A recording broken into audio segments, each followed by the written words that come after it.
கர்த்தராகிய இயேசு கிறிஸ்து நாமமாக நம்ம இப்படி சந்திக்கத்தக்கதாக தேவன் தன் கோயம்புத்தூர் ஏஜெஃப் இருக்கிற மாஜினி அக்கா வந்து இப்போ நமக்காக ஜெபிப்பாங்க. இந்த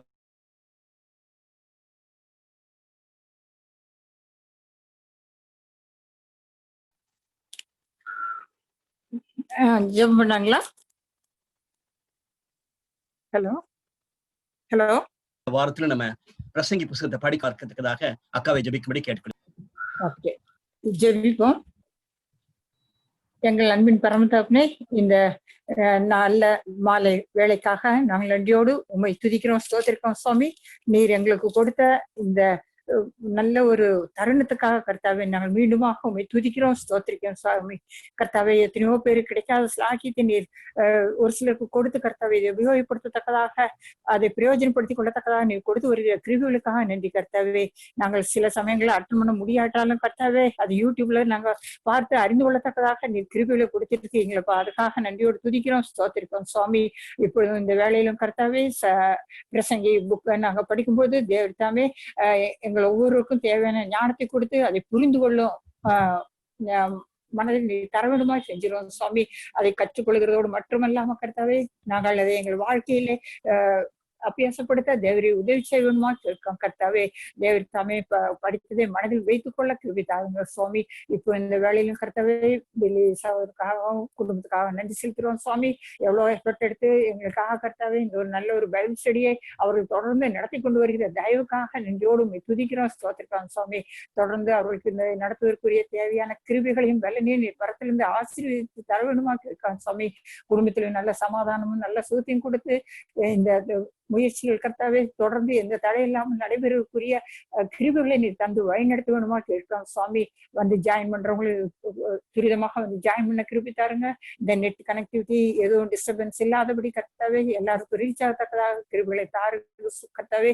இப்போ இந்த வேளையிலும் சுவாமி, இந்த சாலமன் எழுதிய இந்த புத்தகத்துல கர்த்தாவே நாங்கள் புரிந்து கொள்ளக்கூடிய காரியங்கள் எவ்வளவு புரிந்து கொள்ள முடியாத காரியங்கள் உண்டு கர்த்தாவே.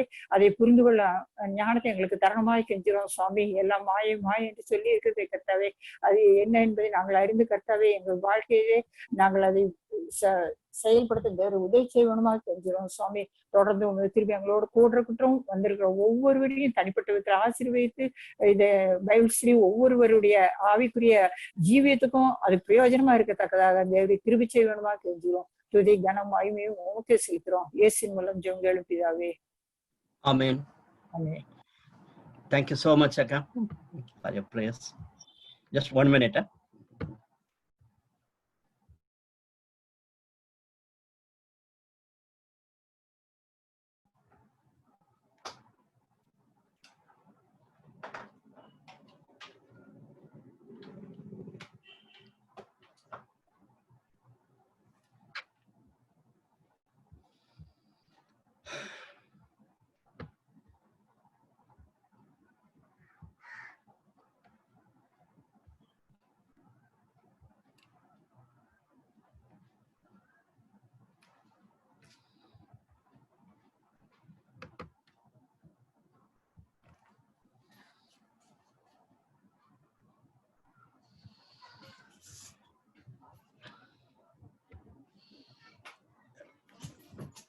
மறுபடியும் நம்ம இந்த நாட்களிலே இப்படியாக வேதத்தை படிக்கத்தக்கதாக தேவன் கொடுத்திருக்கிற நல்ல கிருபையை நினைத்து பார்த்து நான் தேவனை ஸ்தோத்திரிக்கிறேன்.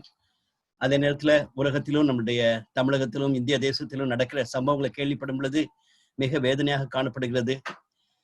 ஒரு பக்கம் கொரோனாவினால சஃபர் பண்றவங்களை நம்பர் கேட்கும் பொழுது நமக்கு தெரிஞ்சவங்களே அதெல்லாம் அஃபெக்ட் ஆகணும்னு கேள்விப்படும் பொழுது வேதனையா இருக்கிறது. இன்னொரு பக்கம் இது லாக்டவுன் இருந்துச்சுன்னா மிகவும் சமுதாயம் கஷ்டப்படும் சொல்லிட்டு பல இடங்களில் திறந்து கொண்டிருக்கிறதுனால இருக்கிற சேலஞ்சஸ் நம்ம பார்க்கிறோம். இப்படிப்பட்ட ஒரு கடினமான நாட்களை கடந்து போகும் பொழுது தேவன் நமக்கு கிருபையாக இப்படிப்பட்ட நல்ல வாய்ப்பை தந்து அவருடைய பாத்திலே காத்திருக்கத்தக்கதாக உதவி செய்கிறார். உங்களோடு சேர்ந்து நான் வேதத்தை படிப்பது எனக்கு மிகுந்த மகிழ்ச்சியாக காணப்படுகிறது. குறிப்பாக ஒவ்வொரு வாரமும் வித்தியாசமான புத்தகங்கள் எடுத்து படிக்கணும்னு சொல்லி யோசிக்கும் பொழுது இந்த வாரத்துல பிரசங்கி புத்தகத்தை படிக்கிறது நல்லதுன்னு சொல்லி யோசித்தோம். அப்படியாக நம்ம துவங்கும் பொழுது அக்கா ஜெபித்தது போல தேவன் நமக்கு அப்படிப்பட்ட ஞானத்தையும் கிருபையும் தரணும். இதை புரிந்து கொள்வதும் நம்முடைய வாழ்க்கைக்கு அதை அபியாசப்படுத்துறதுக்காக நம்ம தொடர்ந்து ஜெபிக்கலாம். எனக்கு இது கிடைத்த ஒரு பெரிய பாக்கியமா நான் கருதுகிறேன். அதே போல உங்க ஒவ்வொருவருக்கும் நான் தேவனை ஸ்தோத்திரிக்கிறேன். சில ஸ்டூடெண்ட்ஸ் இருக்கீங்க, யங் கிராஜுவேட்ஸ் இருக்கீங்க, சீனியர் கிராஜுவேட்ஸ் இருக்கீங்க. நீங்க இவ்வளவு தூரத்துக்கு வாஞ்சியா வேதத்தை படிக்கிறதை கேட்கும் பொழுது, உங்களுடைய மெசேஜஸை கேட்கும் பொழுது ஐ எம் ரியலி ஹம்பிள். இந்த வேளையில இப்படி நம்ம சேர்ந்து படிக்கிறதுக்கு ஒரு ஐக்கியமாக நான் கருதுகிறேன். வேதத்தை படிக்கக்கூடிய ஒரு ஃபெலோஷிப்பா நான் பார்க்கிறேன். மற்றவங்களை நீங்க என்கரேஜ் பண்ணி புதிதாய் ஒரு சிலர் வந்து ஜாயின் பண்ணத்தக்கதாகவும் உற்சாகப்படுத்துகிறீங்க. அதை பார்க்கும்பொழுது எனக்கு மிகுந்த மகிழ்ச்சி. இந்த பைபிள் ஸ்டடிக்கும் ஒருவேளை யாராவது புதுசா வந்திருந்தீங்கன்னா உங்களையும் நாங்க இயேசு கிறிஸ்து நாமத்தினாலே வரவேற்கிறோம். மண்டே டு தர்ஸ்டே 4 நாட்கள் ஒரு புத்தகத்தை எவ்வளவு சுருக்கமா படிக்க முடியுமோ படிப்போம். அதை தொடர்ந்து நீங்க தான் உற்சாகம் எடுத்து வாசிக்கவும் படிக்க வேண்டும் என்பது எங்களுடைய விருப்பம்.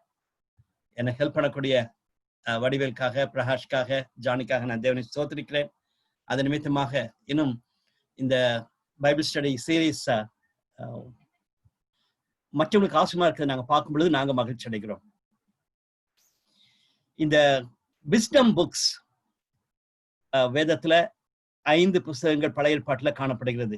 ஞானத்தை குறித்தான புஸ்தகங்கள், தீர்க்கதரிசன புஸ்தகங்கள் மற்றும் சரித்திர புஸ்தகங்கள், ஞானத்தை வைத்திருக்கிற புஸ்தகங்கள். அது மட்டுமல்ல, அதுபடிக்கு இந்த பழைய ஏற்பாட்டினுடைய இந்த ஞானத்தை குறித்தான புஸ்தகங்கள் பொயட்ரியாகவும் காணப்படுகிறது, அது ப்ரோஸாகவும் காணப்படுகிறது. அப்படிப்பட்ட ஒரு புஸ்தகத்திலிருந்து ஒரு புஸ்தகத்தை நம்ம செலக்ட் பண்ணி படிக்கிறது நல்லதுன்னு நான் யோசித்தேன். அதை பிரசங்கி புஸ்தகத்துக்கு போறதுக்கு முன்பாக ஒரு சில நிமிஷங்கள் இந்த விஸ்டம் லிட்ரேச்சரை குறித்து நம்ம யோசித்தா நல்லது. பழைய ஏற்பாட்டுல முதல் 5 ஆகமங்கள் மோசஸ் எழுதினாக நாம் பார்க்கிறோம். அதை தொடர்ந்து சரித்திர புஸ்தகங்கள், சரித்திரத்தில் நடைபெற்ற சம்பவங்களை குறிப்பிட்டு பார்க்கிறோம். பின்பாக தீர்க்கதரிசன புஸ்தகங்கள் காணப்படுகிறது. இன்பிட்வீன் இந்த ஞான புஸ்தகங்கள் அல்லது ஞானத்தை குறித்தான புஸ்தகங்கள் காணப்படுவதை நம்ம பார்க்கலாம். யோபு புஸ்தகம் கண்டிப்பாகவே யோபுடைய காலம் மிகவும் பழையதாக காணப்படுகிறத நம்ம அறிந்திருக்கிறோம். அது ஆபிரகாமுடைய காலத்துக்கு முன்பாக இருந்திருக்க கூடும் சொல்லி யோசிக்கிறாங்க. ஆனா அந்த லிட்ரேச்சர் புஸ்தகம் சொல்லி போடுறதுனால இங்க வருகிறத நம்ம பார்க்கலாம். அது சிறந்த ஒரு லிட்ரேச்சராக காணப்படுகிறது. நம்ம எல்லாரும் அறிந்ததுதான். இன்னைக்கு லிட்ரேச்சர் ஸ்டூடெண்ட்ஸ் அதை வந்து ஒரு பாடமாக எடுத்து படிக்கிறதையும் நம்ம கேள்விப்படுகிறோம். எனக்கு ரொம்ப ஆச்சரியமா இருந்தது. கிட்டத்தட்ட ஒரு 25 வருஷத்துக்கு முன்பாக ஹிமாச்சல பிரதேசத்துல ஒரு ஸ்டாஃபாக இருந்த ராஜேஷ்னு ஒருத்தர் ஸ்டாஃபா இருந்தார். அவர் ஒரு எங்களுடைய ஸ்டாஃப் கான்ஃபரன்ஸ்ல பகிர்ந்து கொண்டார். அவர் யூனிவர்சிட்டியில இருக்கிற சில ப்ரொஃபசர்ஸ் எல்லாம் பார்த்து பேசிட்டு இருக்கும் பொழுது அவங்களுக்கு தெரியும் இவங்க ஒரு கிறிஸ்டியன் ஒர்க்னு சொல்லி கேள்விப்பட்டாங்க. அப்போ அந்த இங்கிலீஷ் டிபார்ட்மெண்ட்ல இருக்கிற ஒரு ப்ரொஃபசர் கூப்பிட்டு, எங்களுடைய இங்கிலீஷ் லிட்ரேச்சர்ல ஜோப்னு ஒரு புத்தகம் இருக்குது, நாங்களுக்கு சிறப்பா நாங்க டீச் பண்ண முடியல, why don't you come and teach அஸ்ன்னு சொல்லிட்டு அவங்க ஒரு வாய்ப்பு கொடுத்தாங்கன்னு சொல்லி கேள்விப்பட்டோம். அதனால as a USA staff worker யூனிவர்சிட்டியில இந்த ஜோப் புத்தகத்தை டீச் பண்ணதுக்காக ஹிமாச்சல பிரதேஷ்ல ஒரு நல்ல வாய்ப்பாக கருதி அவர் சென்றதாக பல ஆண்டுகளுக்கு முன்பாக சொன்னதை நான் ஞாபகம் வைக்கிறேன். அப்படிப்பட்ட ஒரு சிறந்த லிட்ரேச்சர். ஆனா சங்கீதம், நீதிமொழிகள் மற்றும் பிரசங்கி, உன்னத பாட்டு, இந்த 4ம் பின்னால் இருக்கிற காலத்திலும் வந்திருக்கிறத நம்ம பார்க்கலாம். சங்கீதத்துல பார்க்கும் பொழுது 150 சங்கீதங்கள் அது எடிட் பண்ணி போடப்பட்டிருக்கிறது. மோசஸ் காலத்திலையும் எழுதின சங்கீதமும் உண்டு. அதே நேரத்துல போஸ்ட் எக்ஸிலிக் பாபிலோன் தேசத்திலிருந்து வெளியே வந்த பின்பும் எழுதின சங்கீதங்களும் உண்டு. பல ஆண்டு காலங்களில் இருக்கிற சங்கீதங்களை அவங்க கன்சாலிடேட் பண்ணி 150 சங்கீதம் போட்டிருக்காங்க. அதுல தாவீது எழுதின சங்கீதம் 73 தான். நிறைய வந்து போயட்ரியாக இருந்து அது சாமா இருக்கிறத நம்ம பார்க்கலாம். அதே நேரத்துல மெசானிக் சாம் சொல்லிட்டு வரப்போற மேசியாவை குறித்தான தீர்க்கதரிசன சங்கீதங்களும் அங்க இருக்கிறத நம்ம பார்க்கலாம். அந்த நாட்களிலே யூத ஜனங்கள் ஆராதனைக்கு உபயோகித்த அநேக சங்கீதங்கள் தான் இன்னைக்கு நம்ம புஸ்தகமாக வைத்திருக்கிறோம். நீதிமொழிகள் அதிகமாக சாலோமோன் எழுதினது. அதை தொடர்ந்து மற்றவர்களும் ஒரு சில நீதிமொழிகள் கொடுக்கப்பட்டிருக்க நம்ம வாசிக்கலாம். அது மோர் ஆஃப் ப்ரோஸா இருக்க நம்ம பார்க்கலாம். நம்மளுடைய தமிழ்ல திருக்குறள் இருக்கிறது போல மிக சிறந்த கருத்துக்களை கொண்டதாக மிக அழகான விதத்துல அடுக்கப்பட்டு எழுதுனது போல நம்ம பார்க்கிறோம். ப்ராவர்ப்ஸ் அதிகமாக பிரிச்சு படிக்க முடியாதுன்னு சொல்லி யோசித்தாலும் கூட திட்டமாகவே ஒரு திட்டத்தோடு கூட 31 அதிகாரங்களும் கொடுக்கப்பட்டிருக்கு நம்ம பார்க்கலாம். மேபி லேட்டர் டேஸ் நம்ம ப்ராவர்ப்ஸ் படிக்கும்போது அதை பார்க்கலாம்னு நினைக்கிறேன். பிரசங்கி புஸ்தகம் ஒரு சிலர் இது வேணுமா பைபிள்ல இருக்கணுமான்னு சொல்லி கூட யோசிக்கிற நிறைய பைபிள் கமெண்டேட்ஸ்ல நான் பார்த்திருக்கேன். அது மாதிரி மாயின்னு சொல்லிட்டு எல்லாமே மாயையா இருக்கிறது போல குறிப்பிட்டு சொல்லியிருக்கிறாரே, இது வேணுமான்னு சொல்லியிருக்கிற ஒரு சந்தேகம் கொடுக்கக்கூடிய ஒரு புஸ்தகமா காணப்பட்டாலும் நம்ம இன்னைக்கு இந்த நாட்களில் படிக்கும் பொழுது அதை புரிந்து கொள்வோம். ஏன் இங்க இருக்கிறது, அது நிமித்தமா நம்ம கற்றுக்கொள்ள வேண்டிய பாடங்கள் என்னன்னு சொல்லி நம்ம பார்க்கலாம். உன்னத பாட்டு அடுத்த ஒரு முக்கியமான ஒரு புஸ்தகம். ஒரு சிலர் அதையும் மிகவும் சந்தேகத்தோடு அல்லது யோசனையோடு இது வேணுமான்னு சொல்லி ஒரு பெரிய கேள்விதான். டக்குன்னு திருச்சபையையும் கிறிஸ்தபையும் காணப்படக்கூடிய அன்பை மட்டும் அவர் குறிப்பிட்டு சொல்லியிருக்கிறார் என்று ஒரு சிலர் சொல்லிவிடுவாங்க. ஆனா இன்னொரு பக்கம் பார்க்கும் பொழுது உண்மையான ஒரு கணவன் மனைவிக்குள்ள இருக்கிற அன்பை குறித்து அவர் உன்னதமான ஒரு உறவை குறித்து அவர் பாடின ஒரு பாடலாக நம்ம பார்க்கலாம். மேபி லேட்டர் டேஸ் அதை நம்ம படிக்கும் பொழுது ஆழமான விதத்துல பார்க்கலாம். ஆனா அது ஒரு ஸ்பிரிச்சுவல் அழகை மட்டும் கொடுக்காதபடிக்கு உண்மையான ஒரு கணவன் மனைவிக்குள்ள இருக்க அன்பையும் அது காண்பிக்க வேண்டிய ஒரு புத்தகம் என்று நம்ம அறிந்திருக்கிறோம். இந்த ஞான புஸ்தகங்களிலிருந்து நம்ம கற்றுக்கொள்ள வேண்டிய சில காரியங்கள் என்று பார்க்கும் பொழுது தேவனே ஞானத்தினுடைய ஊற்றா இருக்கிறான்னு சொல்லி நம்ம பார்க்கலாம். அது நம்ம மிக முக்கியமான ஒரு காரியம். மனுஷனுக்கு வரக்கூடிய ஞானம் அல்ல, தேவன் ஞானத்தினுடைய ஊற்றா இருக்கிறான்னு சொல்லிட்டு. அதனாலதான் பவுல் கொரிந்தியருக்கு எழுதும் பொழுது அந்த 1 கொரிந்தியர் 1 அதிகாரத்துல சொல்லும் பொழுது, கிரேக்கர்கள் ஞானத்தை தேடிக்கிட்டு இருக்காங்க, ஆனா நாங்களோ சிலுவையில் அறையப்பட்ட கிறிஸ்துவை பிரசங்கிக்கிறோம் என்று சொல்லிவிட்டு அப்போ இப்படியாக சொல்லுகிறார். 24 வசனம், 1 கொரிந்தியர் 1 அதிகாரம் 24 வசனம், ஆகிலும் யூதரானாலும் கிரேக்கரானாலும் எவர்கள் அழைக்கப்பட்டிருக்கிறார்களோ அவர்களுக்கு கிறிஸ்து தேவ பலனும் தேவ ஞானமுமா இருக்கிறார். கிறிஸ்து தேவ பலனும் தேவ ஞானமுமா இருக்கிறார். சோ இயேசு கிறிஸ்துவுக்குள்ளாக தேவ ஞானம் முழுவதுமாக கொடுக்கப்பட்டது என்பதாக பவுல் எழுதுகிறார். எனவே நமக்கு இப்போ திரும்பி பார்க்கும் பொழுது பழைய ஏற்பாட்டினுடைய ஞான புஸ்தகம் என்று சொல்லும் பொழுது கிறிஸ்துவுக்குள்ளாக நாம் ஞானத்தை பெற்றிருக்கோம் சொல்லி பார்க்கலாம். அதிலும் குறிப்பாக நம்ம சொல்ல வேண்டும் என்றால் நீதிமொழிகள் 8ஆம் அதிகாரத்தை எடுத்து நீங்க படிச்சு பார்த்தீங்கன்னா அது ஃபுல்லாவே ஞானத்தை பற்றி கொடுக்கப்பட்ட ஒரு அதிகாரம். அது முழுவதுமாக கிறிஸ்துவை சார்ந்திருக்கக்கூடிய ஒரு அதிகாரமா நம்ம பார்க்கலாம். Proverbs chapter 8, நீதிமொழிகள் 8ஆம் அதிகாரம். எனவே தேவனே ஞானத்தினுடைய ஆதாரம் என்பதை நம்ம பார்க்கலாம். 2வது காரியம், இந்த காலகட்டத்துல நம்ம ஞானம் என்று சொல்லும் பொழுது ஸ்கூல்ல படிக்கிறது, காலேஜ்ல படிக்கிறது, யூனிவர்சிட்டியில படிக்கிறது என்று நம்ம பேசி கொண்டிருக்கிறோம். அந்த காலத்துல அப்படிப்பட்ட ஞானம் கிடையாது. அங்கு நம்ம மோசஸ் எழுதின ஆகமங்கள் புஸ்தகத்திலே நம்ம பார்க்கும் பொழுது நம்ம அறிந்து கொள்ள வேண்டிய காரியம் என்னன்னா, குடும்பத்துலதான் ஞானம் வெளிப்படுகிறது. பெற்றோர் பிள்ளைகளுக்கு சொல்லணும். சரித்திரத்தில் நடைபெற்ற காரியங்கள் மட்டுமல்ல, பெற்றோர் ஆலோசனையாக கொடுக்க வேண்டிய காரியம். அதான் நம்மளுடைய தமிழ் கலாச்சாரத்துல நீங்க பாத்தீங்கன்னா பெரியவங்க சிறு பிள்ளைகளுக்கு அடுத்த ஜெனரேஷனுக்கு அநேக காரியங்களை சொல்லிக் கொடுத்த காரியங்கள். இன்னைக்கு நம்ம பழமை நிறைந்த உணவு காரியமா இருந்தாலும் சரி, மருந்து காரியங்களா இருந்தாலும் சரி, அல்லது சில காரியங்கள் மூட நம்பிக்கைக்காக இருக்கலாம், மற்ற காரியங்கள் குறிப்பாக வீடை நைட்ல கூட்டக்கூடாதுன்னு சொல்றதுடைய காரணம் என்னவென்றால், அந்த காலத்துல லைட்டே கிடையாது. நைட்ல கூட்டினா நல்ல காரியங்கள் வெளியே போயிடக்கூடாதுன்னு சொல்றதுக்காக அவங்க சொன்னாங்கன்னு சொல்லிட்டு அதெல்லாம் நம்ம கேள்விப்படும் பொழுது டக்குன்னு நம்ம யோசிப்போம். அவங்க ஒரு மூட நம்பிக்கையாக இருந்த மாதிரி சொல்லுவாங்க. பட் அதனுடைய பின்னணி என்ன என்பதை நம்ம கேட்கும் பொழுது குடும்பத்துல சந்ததிக்கு கொடுக்கப்பட்ட ஞானத்தை நம்ம பார்க்கலாம். அதுல யூத ஜனம் மிக சிறந்ததாக காணப்படுகிறது. நம்ம எல்லாருக்கும் தெரிஞ்சதுபடி உபாகமம் 6ஆம் அதிகாரத்துல பிள்ளைகளுக்கு நீ எப்பொழுதுமே கான்ஸ்டன்டா சொல்லிக் கொடு, காலையில் எழும்பின உடனே நைட்டு படுக்கும் பொழுது எப்பொழுதும் சொல்லிக் கொடுக்கணும்னு சொன்ன காரியம் ஸ்கூல்லாம் கிடையாது. அதனால வீட்டுலதான் அந்த ஞானமானது கொடுக்கப்பட்டதை நம்ம பார்க்கலாம். இன்றைக்கு நம்ம என்னதான் நல்ல மெட்ரிகுலேஷன் ஸ்கூல்ல போட்டாலும் சரி, அல்லது பெஸ்டா இருக்கிற ஒரு யூனிவர்சிட்டியில போய் படிக்க வச்சாலும் சரி, வீட்டுல கொடுக்கிற ஞானமும் திருச்சபையில கொடுக்கிற ஞானமும் மிக மிக அவசியம் என்பதை இந்த ஞான புஸ்தகம் கூறுகிறது. அது நம்ம இந்த புஸ்தகத்தை படிக்கும் பொழுது நம்ம கற்றுக்கொள்ள வேண்டிய ஒரு பாடம். ஒரு சில பெற்றோர் இருக்கிறீங்க, இன்னும் ஒரு சில பெற்றோர் ஆகிறதுக்காக ஆயத்தமாயிட்டு இருக்கீங்க, ஒரு சில யங் பீப்புள் இருக்கீங்க. குடும்பத்துல we have a responsibility to teach our next generation என்பதை மறந்து போகாதீங்க. அதே போல சண்டே ஸ்கூல் என்று கொடுக்கப்பட்ட நல்ல கான்செப்ட் என்னன்னு சொன்னா, திருச்சபையில இந்த ஞானம் கொடுக்கப்படணும். ஒரு பிரசங்கத்தை மட்டும் கேட்டுட்டு போயிடணும்னு சொல்றது இல்லை, அல்லது அதே போல பிள்ளைங்க ஞாயிற்றுக்கிழமை வந்தாங்கன்னா ஒரு பாடலை பாடி ஒரு கதையை சொல்லிட்டு போகணும்னு சொல்றது கிடையாது. சிஸ்டமேட்டிக்கா கொடுக்க வேண்டிய டீச்சிங் மிக மிக அவசியம். இந்த காலகட்டத்துல அது குறைஞ்சு போகுதோன்னு சொல்லி எனக்கு ஒரு பயம் இருக்கிறது. சில சர்ச்சஸ் நான் போயிருக்கும் பொழுது சண்டே ஸ்கூல் ஃபார் ஆல், மென்னுக்கு, ஃபேமிலிஸுக்கு, யங் பீப்புளுக்கு, சில்ட்ரனுக்கு, அவங்க எல்லாரும் சண்டே ஸ்கூல் சொல்லி பிரிஞ்சு போயிருப்பாங்க. அது பிறகு எல்லாம் அவங்களுடைய சண்டே ஸ்கூல் முடிஞ்ச பிறகு they all meet together for worship. ரொம்ப உன்னதமான ஒரு அனுபவமா காணப்படும். அப்படி ஒரு சிஸ்டமேட்டிக்காக டீச்சிங் நம்ம எல்லாருக்கும் தேவை என்பதை மறந்து போகக்கூடாது. அது மிஸ் பண்றதுனாலதான் நம்மளை போல EU and EGF குழுக்கள் நிமித்தமாக இந்த தேவ ஞானத்தை நம்ம போதிக்கிறோம்.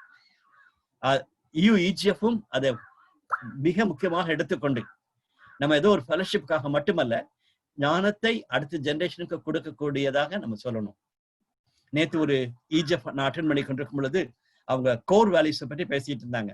எடுத்த சோரன் சொல்லிட்டு இருந்தாரு, நாங்கெல்லாம் வளரும் பொழுது கோர் வேல்யூஸ் சொல்லி ஒரு சப்ஜெக்டும் கிடையாது. எங்களுடைய சீனியர் கிராஜுவேட்ஸ்ல இருந்து சீனியர் ஸ்டாஃப் ஒர்க்கர்ஸ் லைஃப்ல இருந்து நாங்க இந்த கோர் வேல்யூஸை கற்றுக்கொண்டோம் என்று சொன்னாங்க. Very true. இன்னைக்கு நமக்கு டீச்சிங் சொல்லிட்டு ட்ரைனிங் கேம்ப்ஸ்ல நிறைய காரியங்கள் நம்ம டீச் பண்றோம். But it's be spontaneous. மற்றவங்களுக்கு கற்றுக் கொடுக்கிறதுக்கு நமக்கு நிறைய தேவை உண்டு இருக்குது. அதே போல கற்றுக்கொள்ள வேண்டிய மனப்பக்குவமும் நமக்கு தேவை. இன்னைக்கு ஒரு சில சீனியர் கிராஜுவேட்ஸ் இந்த பைபிள் ஸ்டடிக்கு வராங்கன்னு சொல்லி கேள்விப்படும் பொழுது எனக்கு ரொம்ப ஆச்சரியமா இருக்கும். அவங்களுக்கு இன்னும் we have to learn வேதத்தினுடைய அதிசயங்களை நம்ம பார்த்துக்கொள்ளணும், படிச்சுக்கொள்ளணும், மற்றவங்களுக்கு டீச் பண்ணதுக்கு வேணும்னு சொல்லி கேட்கும் பொழுது ஐ எம் ரியலி த்ரில்ட். அது மற்ற யங் பீப்புளுக்கு இது ஒரு நல்ல முன்மாதிரி. இன்னைக்கு நிறைய young graduates they think that we know all, எல்லாமே நமக்கு தெரியும், என்ன இன்னும் கற்றுக்கொள்ள போறோம்னு சொல்ற மாதிரி ஒரு எண்ணம் நமக்குள்ள வந்துவிடும். அதை மறந்து நம்மளுடைய ஐக்கியத்துல ஞானத்தை போதிக்க வேண்டும். நம்மளுடைய திருச்சபையில கண்டிப்பாக ஞானத்தை போதிப்பதற்காக நம்ம முக்கியத்துவம் எடுக்க வேண்டும். எல்லாவற்றுக்கும் மேலாக நம்மளுடைய குடும்பத்துல ஞானம் கொடுக்கப்படுவதற்கு முயற்சி செல்லணும். ஏன் பிரசங்கி புஸ்தகம் அல்லது என்று நான் யோசித்து பார்க்கும் பொழுது முதலாவது காரியமா நாம் பார்த்தது அதனுடைய முக்கியமான செய்தியாகிய வாழ்க்கையினுடைய அர்த்தத்தை நம்ம ஒவ்வொருவரும் புரிந்து கொள்ளணும். குறிப்பாக நம்ம எல்லாரும் அறிந்திருக்கிறது படி இந்த பைபிள் ஸ்டடியுடைய முக்கியத்துவம் யாருக்குன்னு சொன்னா மாணவ தலைவர்களுக்கு, ஸ்டூடெண்ட்ஸா இருக்கிற ஸ்டூடெண்ட் லீடர்ஸுக்கு தான் நான் ரொம்ப ஃபோக்கஸ் பண்ண விரும்புகிறேன். அதே போல யங் கிராஜுவேட்ஸ் வாழ்க்கையில இன்னும் அதிகமான ஆசீர்வாதங்களை பெற்று அனுபவித்து மற்றவங்களுக்கு ஆசீர்வாதமா வரப்போகிற மாணவ தலைவர்களுக்கும் அதே சமயத்துல யங் கிராஜுவேட்ஸ்க்கு அதை கொடுக்கணும்னு ஆசைப்படுகிறேன். இன்னைக்கு பலதரப்பட்ட சூழ்நிலைகள் மத்தியில வாழ்க்கையினுடைய அர்த்தத்தை புரிந்து கொள்ளாதபடிக்கு வாழ்கிறவர்களுடைய கிறிஸ்தவர்களும் உண்டு என்பதை நம்ம பார்த்திருக்கிறோம். அதிலும் குறிப்பாக நம்ம பிரசங்கி புஸ்தகத்துல வாசிக்கிறது போல அண்டர் தி சன், சூரியனுக்கு கீழேன்னு சொல்லிட்டு அடிக்கடி அவர் சொன்னதாக நாம் பார்க்கிறோம். இன்னைக்கு சூரியனுக்கு கீழே நிறைய காரியங்களை பார்த்துட்டு அதை நம்ம டைரக்டா இன்டைரக்டா கற்றுக்கொண்டு வந்து கொண்டிருக்கோம். அதான் லைஃப் நினைச்சிட்டு நம்மளும் யோசித்து கொண்டிருக்கிறோம். ஆனா கடைசியில அவர் முடிக்கும் பொழுது துவக்கத்துல அப்படிதான் சொல்லுகிறார்,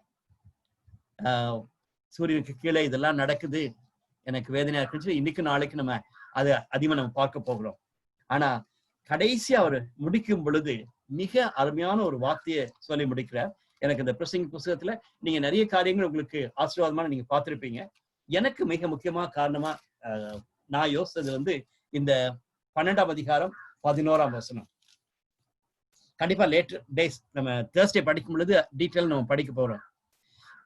வாலிபர் அந்த நாட்களிலே தேவனன் சிருஷ்டிகர்த்தரை நினைக்கணும்னு சொல்லிட்டு 11ஆம் 12ஆம் அதிகாரத்துல அதிகமா சொல்லி கொண்டு இருக்கிறார். அதுதான் நம்ம காட் வில்லிங் தேர்ஸ்டே படிப்போம். அதிலும் குறிப்பாக 11ஆம் வசனத்தை நான் வாசிக்கிறேன். ஞானிகளின் வாக்கியங்கள் தாட்கோல் போலவும் சங்க தலைவர்களால் அறையப்பட்ட ஆணிகள் போலவும் இருக்கிறது. அவைகள் ஒரே மேய்ப்பனால் அளிக்கப்பட்டது. அவைகள் ஒரே மேய்ப்பனால் அளிக்கப்பட்டது. டக்குன்னு ஒரே மேய்ப்பன் சொல்லி வாசிச்சோட நமக்கு ஞாபகம் இருக்குது யோவான் 10ஆம் அதிகாரம். ஒரே மேய்ப்பரும் எல்லா மந்தைகளும் கூட இருக்குன்னு சொல்லிட்டு கர்த்தராகிய இயேசு கிறிஸ்துவானவர் அப்படிப்பட்ட ஒரே மேய்ப்பரா இருக்கிறத நம்ம பார்க்கலாம். அவர் தேவன் கொடுத்த அந்த ஞானத்தினாலே எழுதப்பட்ட அந்த சத்தியத்தை மக்கள் அறிந்து கொண்டு அதன் நிமித்தமாக நம்முடைய வாழ்க்கையின் அர்த்தத்தை புரிந்து கொள்ளும் என்பதுதான் மிக முக்கியமான ஒரு காரியம். அதனால நீங்க இந்த புஸ்தகத்துல எதை மறந்தாலும் சரி 12ஆம் அதிகாரம் 11ஆம் வசனத்தை நீங்க மறக்கக்கூடாது. மாயான இந்த உலகத்துல சூரியனுக்கு கீழே எல்லாம் அனுபவிக்கக்கூடிய காரியமா இருந்தாலும் கூட ஒரே மேய்ப்பனிடத்திலிருந்து பெற்றுக்கொண்ட இந்த ஞானத்தை நம்ம அனுபவிக்கணும் என்பது தேவன் நமக்கு சுட்டி காட்டுகிற ஒரு முக்கிய செய்தியா நான் பார்க்கிறேன். இரண்டாவது, இந்த காலத்துல உலக பிரகாரமான ஞானம் அதிகமா இருக்கிறத நம்ம பார்க்கலாம். அதாவது டீச்சிங்ல மட்டுமல்ல, சாதாரணமாகவும் நம்ம எல்லாரும் சொல்றதுதான், இந்த காலத்துல பிறக்கிற பிள்ளைங்க எல்லாம் லேப்டாப்லயும் அவங்களுடைய ஐபேட்ல மொபைல் போன்ல இருக்கிற பாக்குற காரியங்கள். 7 வயசு தம்பி 8 வயசு பையன்லாம் தரவா இருக்கிறான், நான் அவன்கிட்ட தான் படிச்சுக்கிறேன்னு சொல்லுவாங்க. பட் அது நம்ம வழக்கமா கேட்கக்கூடிய காரியங்கள் தான். நான் இப்போ என்னுடைய 3 வயசு பேரனோட வாழ்ந்து கொண்டிருக்கேன். அவன் என்னுடைய மொபைல் போன் எப்பெல்லாம் ஃப்ரீயா இருக்கோ அதை தூக்கிட்டு போய் மொபைல் போன்ல விளையாடிக்கிட்டு இருப்பான். அவன் விளையாடுற கேமை பார்க்கும்பொழுது எனக்கு ஆச்சரியமா இருக்கும். நாங்க ரொம்ப கஷ்டப்பட்டு புரிஞ்சுக்கிட்டு இருக்கேன். அவன் 3 வயசு ஆகுது, இன்னும் ஸ்கூலுக்கே போகல, ப்ரீ கேஜிக்கே அவன் போகல. ஆனா அந்த கேமுடைய மெத்தட் அவன் பார்த்துட்டு அதை திரும்ப போய் அவன் விளையாடுறதை பார்க்கும் பொழுது ஆச்சரியமா இருக்கிறது. சோ ஞானம் என்பது இன்னைக்கு சிறு பிள்ளைகளில இருந்து பெரியவங்க வரைக்கும் அதிகமாக கொடுக்கப்பட்டதாக நாம் பார்க்கிறோம். அப்படிப்பட்ட காலகட்டத்துல நம்ம தேவ ஞானத்துக்கு முக்கியத்துவம் கொடுப்பது ஒரு ரிலவென்டான ஒரு மெசேஜா நான் பார்க்கிறேன்.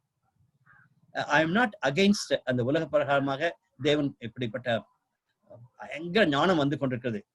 இட்ஸ் அ நாலேஜபிள் ஏஜ்ன்னு சொல்லி நம்ம பார்க்கிறோம். இந்த கம்ப்யூட்டர் ஏஜ் எல்லாம் போய் கம்ப்யூட்டருக்கு மேல எல்லா காரியங்களும் கொண்டிருக்க காலகட்டத்துல அந்த காலகட்டத்துல இந்த ஞானம் என்பது மிக அவசியம் என்பதை நான் சொல்ல விரும்புகிறேன். மூணாவது காரியம், இன்னைக்கு நிறைய பேர் பிலாசபிக்கலா கொஸ்டின் கேட்கிறாங்க. அந்த காலத்துல எல்லாம் அப்படி கிடையாது. நம்ம காஸ்பல் ஷேர் பண்ண போனோம்னா டக்குன்னு காஸ்பலை கேட்கறதுக்கு இருப்பாங்க. இந்த பிலாசபிக்கலா திங்க் பண்ணக்கூடியவங்க மிக குறைவான பேர் தான் இருப்பாங்க. I am not talking about high cost Hindus மட்டும் கிடையாது. இன்னைக்கு நிறைய பேர் பிலாசபிக்கலா திங்க் பண்ணி பிலாசபிக்கல் ரிலிஜனை ஃபாலோ பண்றதுக்கு விரும்பி கொண்டிருக்கிறாங்க. அப்படிப்பட்ட ஒரு காலகட்டத்துல பிரசங்கி புத்தகத்தை படித்து நம்ம அவங்களுடைய கேள்விகளுக்கு பதில் சொல்வதும் அவசியமா காணப்படுகிறது. என்னுடைய வாஞ்சை என்னன்னா, இந்த பைபிள் ஸ்டடியில கலந்து கொண்டிருக்கிற தம்பிமார் தங்கச்சிமார், யங் கிராஜுவேட்ஸ், ஸ்டூடெண்ட்ஸ், இன்னும் நீங்க தரவா இதை படிச்சு இதை நீங்க உங்களுக்கு சொந்தமாக்கி கொண்டு உங்களுடைய காலேஜ் கேம்பஸஸ்ல நடக்கிற டிபேட்ஸ்ல அல்லது உங்களுடைய மேகசின்ஸ்ல எழுதுறதுல மற்றும் உங்களுடைய இவாஞ்சலிஸ்டிக் பைபிள் ஸ்டடீஸ்ல இதை யூஸ் பண்ணணும்னு நான் விரும்புகிறேன். எனக்கு நல்ல ஞாபகம் இருக்கு, நாங்க திருச்சியில இருக்கும் பொழுது பிஷப் காலேஜ்ல 1 வருஷம் பைபிள் ஸ்டடி எடுக்கும் பொழுது இந்த பிரசங்கி புத்தகத்தை நாங்க படிச்சோம். We தரோலி enjoyed. ஸ்டூடெண்ட்ஸா நான் உட்கார்ந்து படிக்கும் பொழுது இந்த பிரசங்கி புத்தகம் மிகவும் ரொம்ப என்ஜாய் பண்ணி படித்த ஒரு புத்தகமா நான் ஞாபகம் வருகிறது. எனவே தயவுசெய்து பிரசங்கி புத்தகத்தை இதோட விட்டுறாதீங்க. நீங்க தரவாக்கிட்டு மற்றவங்களுக்கு பிலாசபிக்கலா டீச் பண்ணுவதற்கும் அவங்கள கொஸ்டின் கேட்க வச்சு அவங்களுக்கு கொஸ்டின் பதில் சொல்ல வைக்கிறதும் உங்களுக்கு ஒரு மோட்டிவேஷனா கொடுக்கறதுக்காக நான் இதை யோசிச்சிருக்கேன். இப்பொழுது நம்ம வேத வசனத்தை வாசிக்கலாம். பிரசங்கி புஸ்தகத்தை நீங்க திருப்பி வைத்துக் கொள்ளலாம். முதல் 11 வசனங்கள் ஒருவேளை அறிமுக வசனங்கள் போல காணப்படுகிறது. நம்முடைய மத்தியில இருக்க தம்பி சாமுவேலை வாசிக்கும்படி கேட்டிருக்கிறேன். சாமுவேல் ரெடியா இருக்கீங்களா? பிரசங்கி 1ஆம் அதிகாரம் முதல் 11 வசனங்கள்.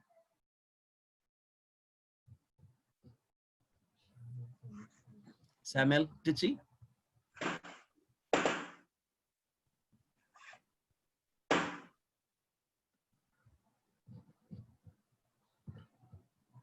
Yes, Sam.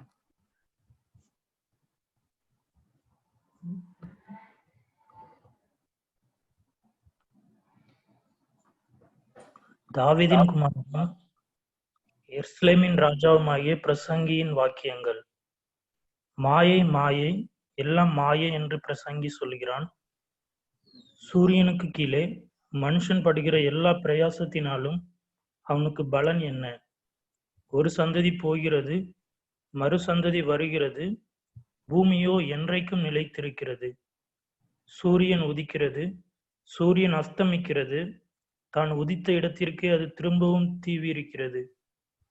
காற்று தெற்கே போய் வடக்கேயும் சுற்றி சுழன்று சுழன்று அடித்து தான் சுற்றின இடத்துக்கே திரும்பவும் வரும்.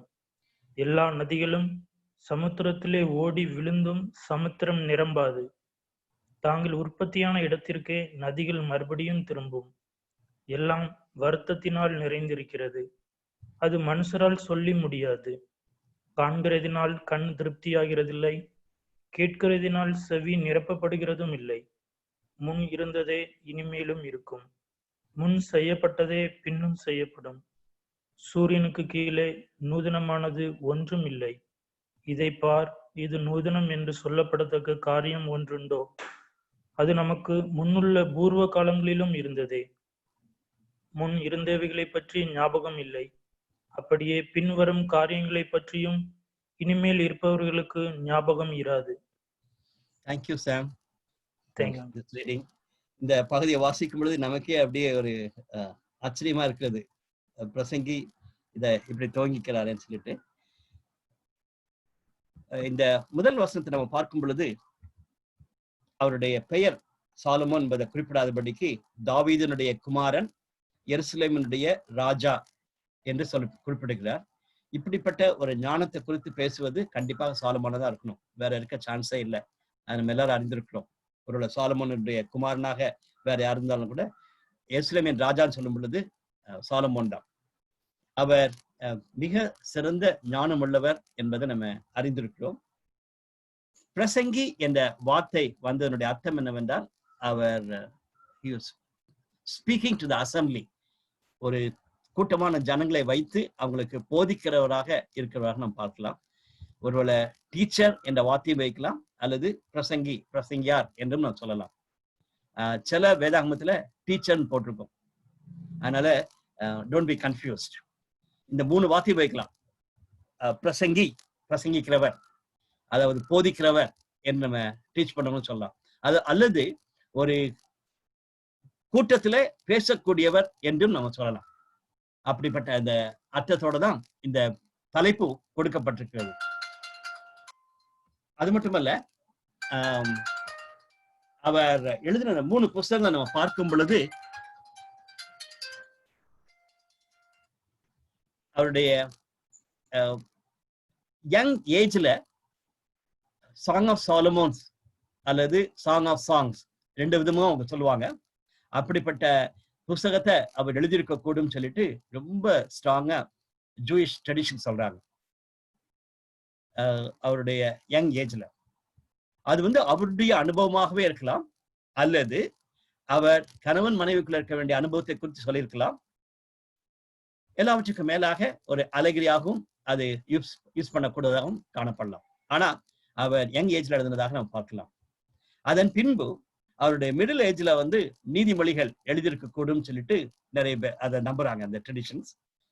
பிரசங்கி புஸ்தகம் லேட்டர் டேஸ்ல, பின்னால இருக்கிற வருஷங்களில அவர் எழுதியிருக்க கூடும் என்பதுதான் நம்மளே டக்குன்னு பார்த்தோன்னு நமக்கு தெரிகிறது, நம்ம அறிந்து கொள்ள வேண்டிய ஒரு சத்தியம்.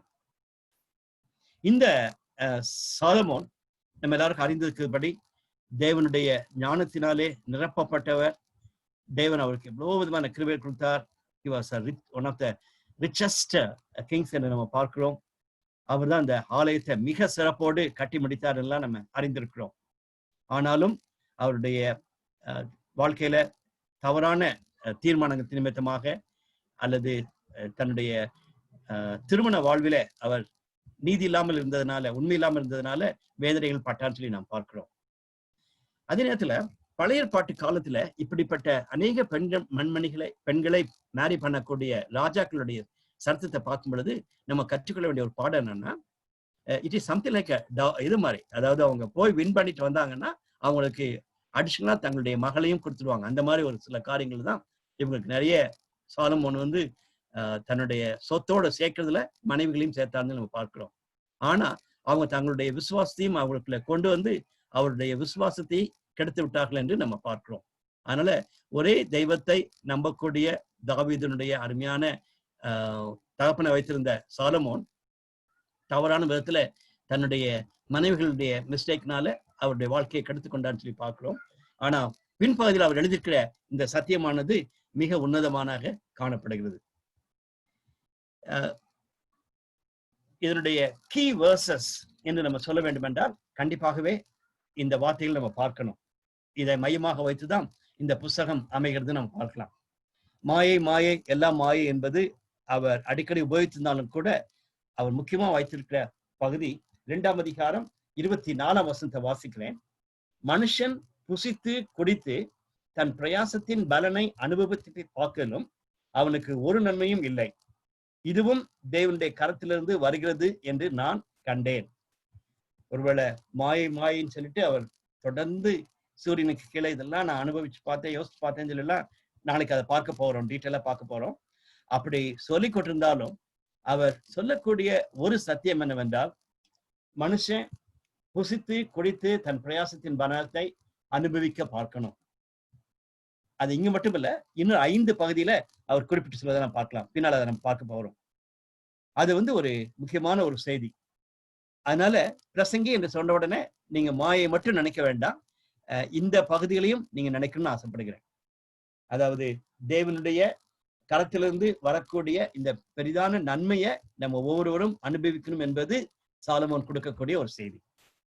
கடைசியா அவர் முடிக்கும் பொழுது நம்ம எல்லாரும் அறிந்திருக்கிறபடி கடைசியா முடிக்கும் பொழுது 12ஆம் அதிகாரம் 13-14 வசனங்களில காரியத்தின் கடைத்தொகையை கேட்போமாக, அல்டிமேட்டா கடைசியா நம்ம முடிக்கும் பொழுது let us hear the conclusion of the whole matter சொல்றாரு.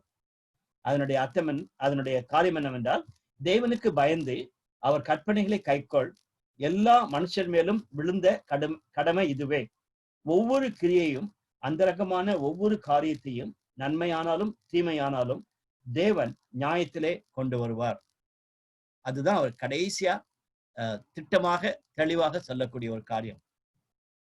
முன்னால் அவர் சொல்லும்போது என்ன சொல்றாருன்னா, எல்லாம் மாயும் சொல்லிவிட்டு நம்ம அனுபவிக்கணும், சாப்பிடுறது சந்தோஷமா இருக்கிறது ஆண்டவருடைய விருப்பம் என்று சொல்லிவிட்டு, அது தேவன் கொடுக்கக்கூடிய ஒரு கிருபை என்று சொல்லிவிட்டு கடைசியா சொல்லும் பொழுது தேவனுக்கு பயப்படணும், அவருடைய கற்பனைகளை நாம் கைக்கொள்ளணும், அது மனுஷன் மேல் விழுந்த கடமையா இருக்கிறது என்று சொல்லுகிறார். எனவே பிரசங்கி என்று நம்ம கேட்ட உடனே இந்த மிக முக்கியமான வார்த்தைகளை நம்ம மறந்தே விடக்கூடாது. மாயை என்ற வார்த்தை 37 முறை இந்த இடத்துல வருகிறது. கண்டிப்பாகவே அதை அதிகமாக ஸ்ட்ரெஸ் பண்ணி சொல்லுகிறார். நம்ம உலகத்துல பார்க்கிற காரியங்களும் மிகவும் உண்மை என்பதை நம்ம அறிந்திருக்கிறோம். மாயான காரியங்கள் இன்னைக்கு அட்வர்டைஸ்மெண்ட்ஸ் டிவியில நீங்க பார்த்தாலும் சரி, அல்லது பெரிய பெரிய மால்ஸ்க்கு நீங்க போகும்பொழுது கொடுக்கப்பட்ட அட்வர்டைஸ்மெண்ட்ஸ், மற்றபடி நம்மளுடைய நியூஸ் பேப்பர்ஸ்ல செக்குலர் மேகசின்ஸ் வர அட்வர்டைஸ்மெண்ட்ஸ் எல்லாம் பார்க்கும் பொழுது சில அட்வர்டைஸ்மெண்ட்ஸ் எல்லாம் ரொம்ப ஆச்சரியமா இருக்கும். அதாவது அவங்களுடைய மெசேஜ் என்னன்னா, உனக்கு அது இல்லைன்னு சொன்னா உன் வாழ்க்கையில ஒண்ணுமே கிடையாதுப்பான்னு சொல்லி சொல்ற மாதிரிதான். எப்படி நம்ம இயேசு கிறிஸ்து உனக்கு இல்லைன்னா உன் வாழ்க்கையில நித்திய ஜீவனையும் இழந்து விடுற, உன்னுடைய இந்த வாழ்க்கையை நான் அனுபவிக்க முடியாமல் போயிடுறேன்னு சொல்லிட்டு நம்ம அப்படிப்பட்ட ஒரு அருமையான ஒரு சுவிசேஷத்தை சொல்லும் பொழுது இன்னைக்கு அட்வர்டைஸ்மெண்ட்ஸ் அதான் சொல்றாங்க. சின்ன பிள்ளைங்களில இருந்து பெரிய வயதானவங்களை மறைக்கும், வயசானவங்களும் உனக்கு இது இல்லைன்னா அது இல்லைன்னா போச்சுங்கிற மாதிரிக்கு சொல்ல அளவுக்கு எல்லா வயது குரூப் உள்ளவங்களுக்கும் இந்த உலகத்தினுடைய மாயான காரியங்களை காண்பிக்கிறது இந்த காலத்துல அதிகமாக வேதனையை கொடுக்கிறதா காணப்படுகிறது. இன்னைக்கு சமுதாயத்துக்குள்ள உலகத்துக்குள்ள நம்ம போகும் பொழுது பேசக்கூடிய காரியங்கள், கேட்கக்கூடிய காரியங்கள், பார்க்கக்கூடிய காரியங்கள் எல்லாமே சாலமோன் சொல்றது போலதான் மாயை மாயை எல்லாம் மாயை என்பதாக நம்ம பார்த்து கொண்டிருக்கிறோம். 2வது, சூரியனுக்கு கீழே என்ற ஒரு ஃப்ரேஸை அவர் அடிக்கடி உபயோகிக்கிறார். கிட்டத்தட்ட 29 முறை உபயோகித்திருக்கான்னு சொல்லி பார்க்கலாம். சூரியனுக்கு கீழே, சூரியனுக்கு கீழேன்னு சொல்லிட்டு, அண்டர் த சன் சொல்லிட்டு. தட் மீன்ஸ் இந்த உலகத்துல நடக்கிற காரியங்கள் என்று அவர் சொல்லுகிறார். நம்மளும் இன்னைக்கு அப்படியே நம்ம பேசுறோம். உலக இதுபடி உலகத்தில் நடக்கிற காரியங்கள் நம்ம சொல்லக்கூடியதுதான் அவர் அண்டர் த சன் சொல்லிட்டு சொல்லுகிறார். அதனால அவருடைய மெசேஜ்ல கண்டிப்பாக மாயை பற்றி அக்கா ஜோமனது போல மாயை பற்றி அதிகமாக சொல்லிக் கொண்டிருக்கிறார். அது மட்டுமல்ல, அது பற்றிக்கு இந்த சூரியனுக்கு கீழே நடக்கிற சம்பவங்களையும் அவர் விவரித்து ஒரு பிலாசபிக்கலா ஒரு தத்துவத்தை சொல்லக்கூடியதாக அவர் சொல்லதான் நாம் பார்க்கிறோம். நம்ம முன்னாலே சொன்னது போல, அப்படி இருந்தாலும் கூட என்ஜாய், அனுபவி என்ற வார்த்தையை வந்து அவர் அழகாக சொல்லுகிறார். 6 times அவர் சொல்லக்கூடிய ஒரு காரியம், அது தேவன் கொடுக்கக்கூடிய இந்த பெரிய கிருபையா இருக்கிறதுனால நம்ம அனுபவிக்கணும்னு சொல்றாரு. இப்போ வந்து நான் உங்களுக்கு 2ஆம் அதிகாரம் 24ஆம் வசனத்தை வாசிச்சேன்னா உங்களுக்கு புரியும் நான் நினைக்கிறேன். 6 முறை சொல்லியிருக்கார், ஒரு முறை சொல்லல, 6 முறை. 3ஆம் அதிகாரம் நீங்க நேரம் எடுத்து படிச்சு பாருங்க. 12ஆம் வசனத்துக்கு பின்பாக, 5ஆம் அதிகாரம் 18ஆம் வசனத்துக்கு பின்பாக, 8ஆம் அதிகாரத்துல, 9ஆம் அதிகாரத்துல, 11ஆம் அதிகாரத்திலையும் அவர் குறிப்பிட்டு சொல்லுகிறார். ஒரே மாதிரி இருக்கலாம், அல்லது இந்த தாட் வந்து கிளியரா வரதை நீங்க பார்க்கலாம். மனுஷன் புசித்து குடித்து தன் பிரயாசத்தின் பலனை அனுபவிப்பதை பார்க்கலும் அவனுக்கு ஒரு நன்மையும் இல்லை, இதுவும் தேவனுடைய கரத்திலிருந்து வருகிறது என்று நான் கண்டேன். கிறிஸ்தவர்கள் பிரியமானவர்களே, இந்த பைபிள் சொல்ல இருக்க நம்ம ஒவ்வொருவரும் யோசிக்க வேண்டிய ஒரு காரியம். நம்ம சாப்பிடுறதுக்காக பிறக்கல, சரியா? அதில் நம்ம வாழ்வதற்காக நம்ம சாப்பிடுகிறோம். சாப்பிட்றனாலும் சரி, அல்லது ஐக்கியமா இருந்தாலும் சரி, அனுபவிக்கிற காரியமா இருந்தாலும் சரி, இது தேவனுடைய கரத்திலிருந்து வந்திருக்குன்னு சொல்லி நம்ம அக்னாலேஜ் பண்ணணும். கண்டிப்பா சந்தோஷப்படணும். இது வந்து நமக்கு ஒரு வேதனையை கொடுக்க கூடாது, சந்தோஷத்தை கொடுக்கணும். இந்த பிரசங்கி வந்து அதுதான் சொல்லுகிறார். மாயான உலகத்துல சூரியனுக்கு கீழே எல்லாம் மோசமா இருந்தாலும் இன்னைக்கு ஆண்டவருடைய பிள்ளைகளாக நாம் அனுபவிக்கக்கூடிய காரியங்கள் ஒவ்வொன்றும் தேவன் கொடுத்த ஒரு பெரிய கிருபை, தேவனுடைய இரக்கம் என்பதை உணர்ந்து பார்த்து நன்றி உள்ளதா இருக்கணும். ஒருவேளை இன்னைக்கு மாலையில யாராவது சோர்ந்து போய் வேதனையோடு யாராவது இங்க இருந்தீங்கன்னா, நான் உங்களுக்கு கொடுக்குற திட்டமான ஒரு செய்தி சாலமோனுடைய இந்த காரியம்தான். மாயை பார்க்காதீங்க, சூரியனுக்குள்ள இருக்கிற பரிதாபமான காரியங்களை பார்க்காதீங்க, தேவன் கொடுக்கக்கூடிய ஒரு பெரிய சந்தோஷம். எனவே இன்னைக்கு குடும்பமாக, தனிப்பட்டவர்களாக நைட்ல தூங்க போறதுக்கு முன்பாக மறுபடியும் நம்ம தேவனை ஸ்தோத்திரிக்க வேண்டியது, ஆண்டவரே எங்களுக்கு நீ கொடுத்திருக்க ஜீவன், அது மிக முக்கியமான ஒரு காரியம். ஜீவன் எல்லாம் அவ்வளவுதான், அடுத்தது மரணம் தான். இன்னைக்கு மத்தியானம் 12:30 மணிக்கு என்னுடைய கிளாஸ்மேட், பிகாம் கிளாஸ்மேட் இறந்து விட்டான்னு சொல்லி கேட்ட செய்தி எனக்கு மிகுந்த கவலை கொடுக்கிறது. ஜஸ்ட் ஒரு மாசத்துக்கு முன்னால்தான் என்னோட பேசிட்டு இருந்தேன்.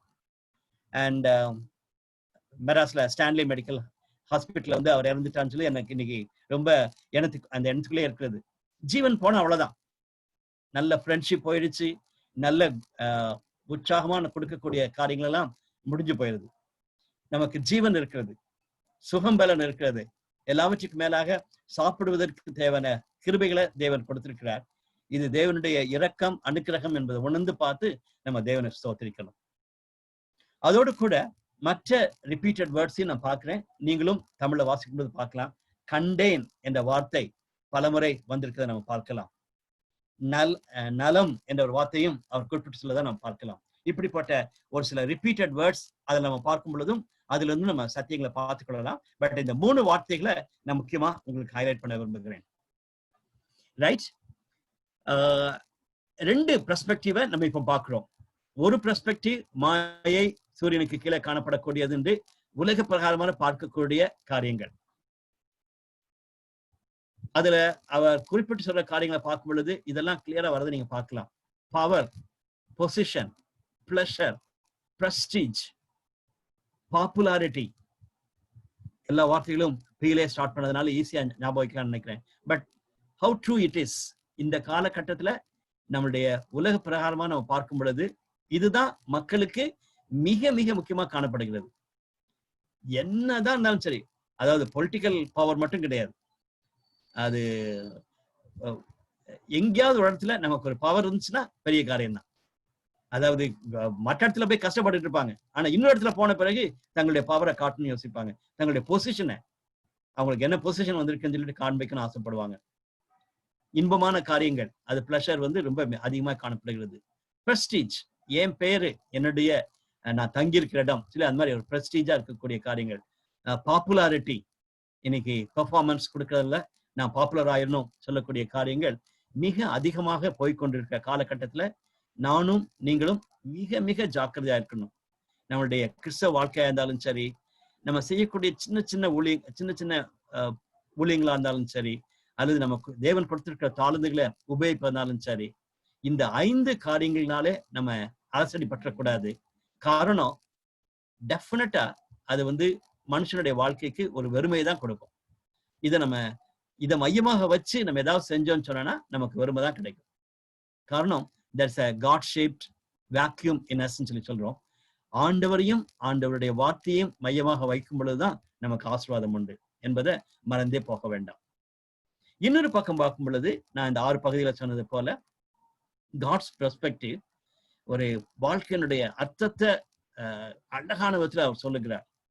Eat, drink, rejoice, do good, live joyfully, fear God, keep his commandments. என்ன அழகா இருக்கு பாருங்க. அதுதான் நம்ம எக்ஸாக்டா செஞ்சுட்டு இருக்கோம்.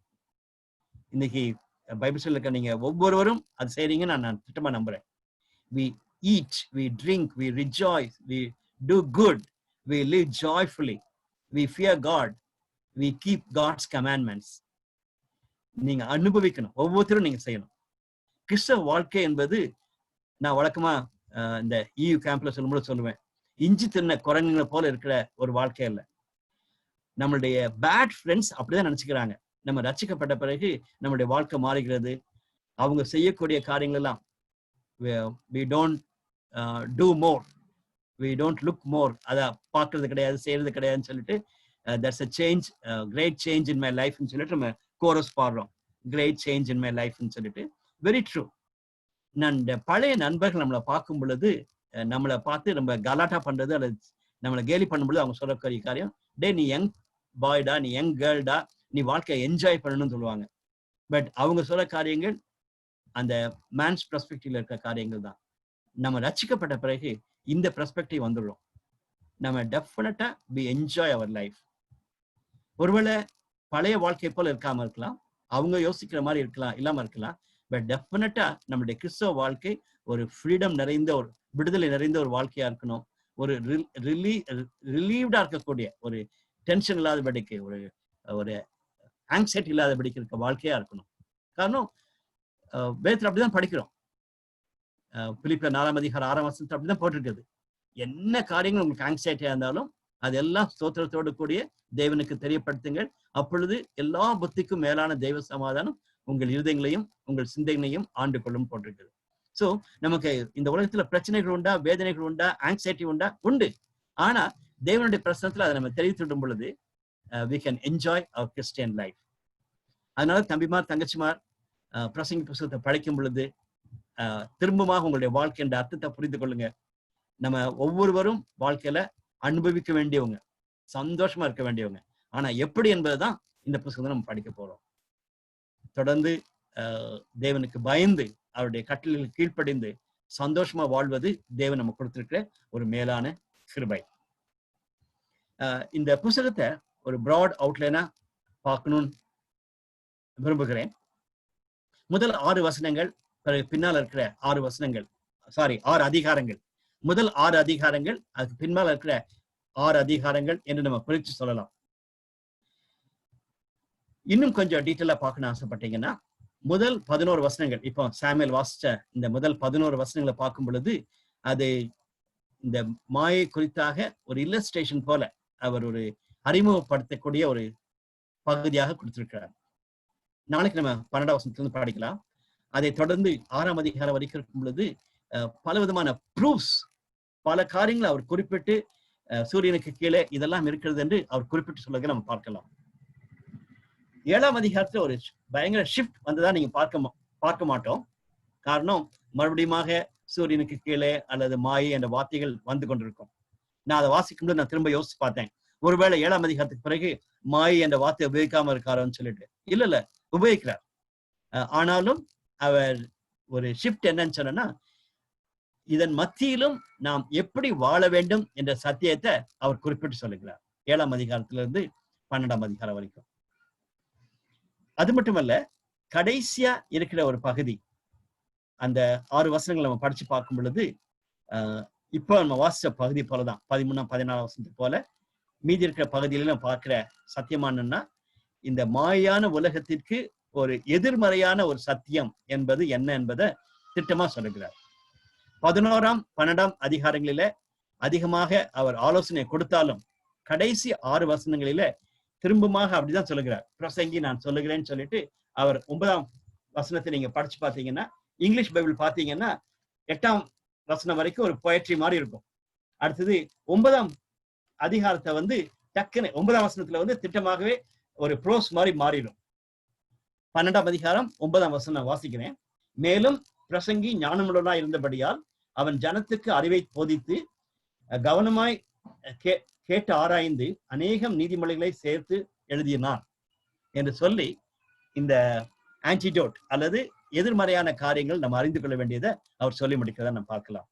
எனவே மிக அருமையான ஒரு புத்தகம், நம்ம ஒவ்வொருவரும் என்ஜாய் பண்ணி படிக்க வேண்டிய ஒரு புத்தகம், மற்றவங்களுக்கு நம்ம போதிக்க வேண்டிய ஒரு புத்தகம். குறிப்பாக உற்சாகமா இருக்கக்கூடிய ஸ்டூடெண்ட்ஸ் இருந்தாங்கன்னா அவங்களுக்கு இந்த பிரசங்க புத்தகத்தை நீங்க படிச்சு காட்டுங்க, வாசிச்சு காட்டுங்க, அவங்களுக்கு நம்ம போதிக்கலாம். கண்டிப்பா டெஃபினெட்லி தேல் பி பிளெஸ்ட். அதனால ஒன் ஆஃப் த அப்ஜெக்டிவ்ஸ் நான் கிளியரா இந்த வார்த்தைக்கு நான் போட்டது என்னன்னா, நம்ம எல்லாருமே இதை ஒரு காஸ்பல் மீட்டிங்க்கு யூஸ் பண்ணக்கூடியதா மட்டுமல்ல, விசுவாசிகளுக்கும் உபயோகிக்கக்கூடிய காரியங்கள். சோர்ந்து போனவங்க அல்லது பேக்ஸ்லைட் ஆயிட்டு கொண்டிருக்கிறவங்க, ஒரு ரட்சிப்பின் அனுபவத்துல உறுதியெல்லாம இருக்கிறவங்க, வாழ்க்கையில மாயைதான் கிறிஸ்தவ வாழ்க்கை ஒரு மாயன்னு சொல்லிட்டு இருக்கிற நிறைய பேர் உண்டு, திருச்சபையிலும் சரி நம்மளுடைய சமுதாயத்திலும் சரி. அப்படிப்பட்ட மக்களுக்கும் இந்த செய்தியை கொடுக்கிறது மட்டுமல்லாம நம்ம பாசிட்டிவா வாழ்க்கையின் அர்த்தம் இதுதான் என்பதை அனுபவிக்கவும், நம்மளுடைய EGF செல்ஸ்ல EU செல்ஸ்ல இதை நம்ம ஸ்ட்ரெஸ் பண்ணி சொல்லணும்னா நம்மளுடைய மக்கள் மூலமாக தேவன் பெரிய காரியங்களை நம்மளுடைய ஐக்கியத்துல செய்வார் என்று நான் திட்டமா நம்புகிறேன். இன்னொரு பக்தன் இப்படி சொல்லும்போது சொல்லுகிறார், இப்படி நம்ம பிரிச்சும் பார்க்கலாம். முதல் 2 அதிகாரங்களிலே நெகட்டிவா சொல்லக்கூடிய காரியங்களை சொல்லி உண்மையா இந்த ப்ராப்ளம் என்ன என்பதை அவர் ஸ்ட்ரெஸ் பண்ணி சொல்லுகிறார். அதன் பின்பு 3ஆம் அதிகாரத்திலிருந்து 10ஆம் அதிகாரம் வரைக்கும் இருக்கிற பகுதியை அந்த ப்ராப்ளம்ஸை வந்து டிஃப்ரெண்ட் ஆங்கிள்ஸ்ல டீச் பண்றார். ஒரு கமெண்ட்ரி வந்து நான் முன்னால கொடுத்த அவுட்லைன் படி போடவே இல்லை, இந்த 2 பிரிவா பிரிக்காதபடிக்கு பல விதங்களிலே பிரித்து இத தனித்தனியாக பிரிச்சு டிஃப்ரெண்ட் ஆங்கிள்ஸ்ல அதை டீச் பண்றாங்க. எனவே I will go for this one. முதல் 2 அதிகாரங்கள் என்ன ப்ராப்ளம் என்று சொல்லிவிட்டு அதன் பின்பு அந்த பிரச்சனைக்கு பல கோணங்களில அதை இவாலுவேட் பண்ணி பார்க்கக்கூடியது 10ஆம் அதிகாரம் வரைக்கும் போகலாம். 11ஆம் 12ஆம் அதிகாரங்களில திட்டமாகவே அதை கன்க்ளூட் பண்றதாகவும், அது மட்டுமல்ல வாழ்க்கையினுடைய அர்த்தத்தை நம்ம புரிந்து கொள்வதற்கான காரியங்களில தேவனை சார்ந்திருக்க வேண்டும், தேவனுக்கு கீழ்ப்படிய வேண்டும் என்ற சத்தியத்துக்குள்ள அவர் கொண்டு போறத திட்டமா போட்டிருக்கார். எப்படி இருந்தாலும் சரி, நம்ம ஒருவேளை இந்த பேக்ரவுண்டையும் படிக்க மாட்டோம், ஒரு அதையும் பின்னணித்துல பார்க்க மாட்டோம். ஆனா தொடர்ந்து நம்ம படிக்கும் பொழுது இதை மனசுல வச்சுக்கொண்டா நல்லா இருக்கும்னு நினைக்கிறேன். சில தீர்க்கதரிசன புத்தகங்களை படிக்கிறது போல இதை கிளியரா 3 பிரிவா பிரிச்சு படிக்கலாம் நான் சொல்ல மாட்டேன். ஆனாலும் திட்டமாகவே முதலாவது பகுதியில பிரச்சனைகளை குறிப்பிட்டு சொல்லுகிறார், 2வது பகுதியில பிரச்சனையினுடைய காரியங்களை அலசி ஆராய்ந்து பார்க்கக்கூடியதா காணப்படுகிறது. கடைசியில முடிக்கும் பொழுது திட்டமாகவே அவர் அருமையான விதத்துல சொன்னதாக நாம் பார்க்கிறோம். இன்னொரு காரியத்தை நான் சொல்லணும், அவருடைய அப்ரோச் என்று நம்ம பார்க்கும் பொழுது இந்த பிரசங்கி ப்ரோஸ் திட்டமாகவே ஒரு உரைநடையில அவர் எழுதியிருக்கிறதை நம்ம பார்க்கலாம். அதே போல பொயட்ரியாவும் இருக்கிறது, சில காரியங்கள் பொயட்ரியாவும் கொடுக்கப்பட்டிருக்கிறது. அதை நம்ம கண்டிப்பா பார்க்கணும். நான் சொன்னது போலதான் 12ஆம் அதிகாரத்தை நீங்க பாத்தீங்கன்னா முதல் 8 வசனங்கள் வந்து ஒரு பொயட்ரி, 9ஆம் வசனத்துக்கு பின்னால் அது ப்ரோஸ். அதே மாதிரி அவருடைய ஆட்டோபயோகிராஃபியாவும் அவர் கொடுத்திருப்பார். சிலது வந்து ஸ்ட்ரைட்டாவே டீச்சிங்காகவும் இருக்கும். கண்டேன் என்ற வார்த்தை 13 முறைக்கு மேல இருக்குது. கண்டேன் அது வந்து ஹிஸ் ஆட்டோபயோகிராஃபி அப்படி இருக்கிறத நம்ம பார்க்கலாம். நான் சொல்லக்கூடிய காரியம் சொல்லிட்டு நான் வாழ்க்கையில இதெல்லாம் செஞ்சேன்னு சொல்லுவாரு. அதே நேரத்துல அவர் போதித்ததாகவும் ஸ்ட்ரைட்டா போதித்ததாகவும் நம்ம பார்க்கிறோம். 2வது காரியம் நம்ம இந்த அவருடைய அப்ரோச் நம்ம பார்க்கும் பொழுது அவருடைய அப்சர்வேஷன்ஸ் போட்டுட்டு கொஸ்டின்ஸ், ரொம்ப அழகான கேள்விகளை அவர் கேட்டிருக்காரு பார்க்கலாம். அதுல நான் குறிப்பா ஒரு கேள்வி பார்த்தேன், யார் ஹூ என்ற ஒரு கேள்வியை 19 நிறைய டைம்ஸ் நான் நாளைக்கு சொல்லும்போது நான் சொல்றேன், எத்தனை எக்ஸாக்ட் முறையான எண்ணி பார்த்து சொல்றேன். நிறைய இடத்துல யார் யார் என்ற கேள்வியை அவர் தொடர்ந்து கொடுத்துருக்காரு நாம் பார்க்கலாம். ஆனா தொடர்ந்து பின்னால போகும் பொழுது அவர் கொடுத்த சத்தியம் என்னவென்றால், திரும்பவும் அதே ஒரு ரவுண்ட் அண்ட் ரவுண்டா போய் கொண்டிருக்கிறதா அவர் சொல்லிக் கொண்டிருப்பார். ஆனாலும் திட்டமாகவே இந்த காரியங்களை நம்ம பார்க்கலாம். he makes observations, அதே போல அவர் கேள்விகளையும் அவர் கொடுக்கிறதா நம்ம பார்க்கலாம். ஒரு சில விஷயங்கள் இந்த வாசித்த பகுதியை நான் குயிக்கா நான் சொல்லி முடிச்சுக்கிறேன். முதலாம் வசனம் நான் சொன்னது போல இந்த பிரசங்கியுடைய வாக்கியங்கள் சொல்லுகிறார். 2ஆம் வசனத்துலதான் மாயை மாயை எல்லாம் மாயை என்று பிரசங்கி சொல்லுகிறான் என்று சொல்லிவிட்டு இந்த அறிமுக பகுதியில 4 மிக முக்கியமான காரியங்களை மறுபடியும் நடக்கிறதாக அவர் சொல்லுகிறார். நான் முன்னாலே சொன்னது போலதான் அவர் நிறைய காரியங்களை அப்சர்வ் பண்றாரு, நிறைய காரியங்களை கேள்வி கேட்கிறார். ஆனா அதனுடைய பின்னணி என்னன்னா, திரும்ப திரும்ப நடந்து கொண்டே இருக்கிறதுன்னு சொல்லிட்டு ஒரு சந்ததி வருகிறது, இன்னொரு போயிடுறாங்க, ஆனா பூமியோ நிலைத்திருக்கிறது. சூரியன் வருது, அது பிறகு அஸ்தமிக்கிறது, அடுத்த நாள் திரும்பவும் வருகிறது. காற்று ஆச்சரியமா இருக்குது, காற்று ஒரு பக்கம் அடிச்சுட்டு போறது, ஆனா திரும்பவும் சுத்தி திரும்ப இங்கேதான் வருகிறது. அதே மாதிரி எல்லா நதிகளும் சமுத்திரத்தை விழுந்தாலும் சமுத்திரம் ஓவர்ஃப்ளோ ஆக மாட்டேங்குது, திரும்பவும் அந்த மலைக்கு தண்ணி போயிருது, திரும்ப நதியில் கொண்டிருக்குன்னு சொல்லிட்டு ஒரு சைக்கிளிக் வேயா போய்கொண்டிருக்கிறது. அதனால நம்ம கேட்கறதாலும் சரி பார்க்கறதா இருந்தாலும் சரி ஒண்ணுமே கிடையாது, அப்படியே புதுசா ஒண்ணும் இல்லை சொல்ற மாதிரி அவர் சொல்லி முடிக்கிறார். இதுல இருந்து நான் ஒரு சத்தியத்தை மட்டும் உங்களுக்கு சொல்லணும்னு ஆசைப்பட்டேன். இன்னைக்கு ஹிந்து பிலாசபி அப்படிப்பட்ட ஒரு சைக்கிளிக்ல நம்ம மாட்டி இருக்கிறோம்னு சொல்லிதான் அவங்க யோசிக்கிறாங்க. சைக்கிளிக்கா மாட்டி ஒரு 7 மாதிரி நம்ம போய்கொண்டிருக்கோம்னு சொல்லிட்டு அவங்களுடைய அவங்களுடைய பிலாசபி நம்ம எல்லாருக்கும் தெரியும், ஒரு காரியத்துல மாறாதான்னு சொல்லிட்டு. ஆனா பைபிள்ல தேவன் மனுஷர்களோடு இடைப்பட்ட காரியத்தை நம்ம பார்க்கும் பொழுதும் டெஃபினட்டா நம்ம அறிந்து கொள்ள வேண்டிய ஒரு காரியம், there are some seasons. அது தேவன் ஒரு சில மனிதர்களுக்கு ஆசீர்வாதத்தை கொடுக்கிறார், ஆனா மரணத்தையும் சந்திக்க வேண்டியிருக்கும், கஷ்டத்தை சந்திக்க வேண்டியிருக்கும். அது it is part of life என்று சொல்லதை நம்ம பார்க்கலாம். அதுக்கு நாம குறிப்பா சொல்ல வேண்டும் என்றால், ஆண்டவருடைய படைப்பிலே காலையும் மாலையும் படைத்திருக்கிறார். அதே மாதிரி 4 சீசன்ஸை படைத்திருக்கார். சம்மர், வின்டர், ஸ்பிரிங், ஆட்டம் என்ற 4 காரியங்களையும் அவர் படைத்திருக்க நம்ம பார்க்கலாம். இப்படிப்பட்ட காலங்களை படைத்திருக்கிறதுனால கால சூழ்நிலைகள் மாறுகிறது, சகஜம், இது இட்ஸ் நேச்சுரல் என்பது இட்ஸ் வெரி பிப்ளிக்கல். அதனால தவறான போதிக்கக்கூடிய அந்த பிலாசபியை கவர் பண்ணி போகாதபடிக்கு, அந்த பிலாசபியில மாட்டிடாதபடிக்கு வேதத்தின் அடிப்படையில இந்த சீசன்ஸ் என்ற தலைப்பில் நீங்க யோசிச்சு பார்த்தீங்கன்னா கண்டிப்பாகவே இந்த புத்தகத்தை நம்ம இன்டர்பிரேட் பண்ணுவதற்கு பிரயோஜனமா இருக்கும்.